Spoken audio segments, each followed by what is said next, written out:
laban, hindi mo matitiis eh. Tinis mo na ako dito. So ito pala si Hector, ang asawa ni Pretty. Na asawa ni Mercy at asawa din ni Ruby. Ang galing. Ano ka ba? Ako si Bebemon. Since mahilig ka naman sa Pretty, sa Mercy, at sa Ruby, you can call me your baby. Hindi ka? Bugbugin kita eh. Ano naman, di ka na mabiro. Sangganong-sanggano naman to. Joke lang. Ano ba, Hector? Tumigil ka na nga.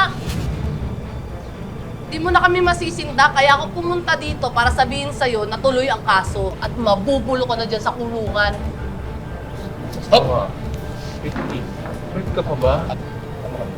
Pagkakapin na ako. Promise. May pama na ako. Paglakas ko dito, papakasal na tayo.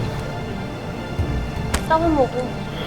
Kung magpapakasal, di ba mapanakit ka?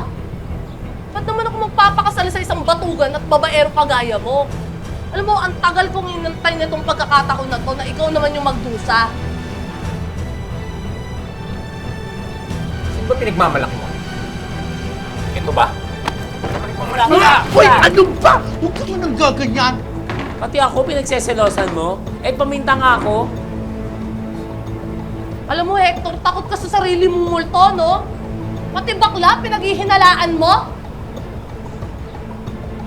Bakla lang pala. Anong lang? Huwag mo nilalang lang ang mga bakla, ah. Bakit ikaw? Ano bang pinagmamalaki mo? Yung pagiging batuga mo? Yung pagiging master mo sa pambababae?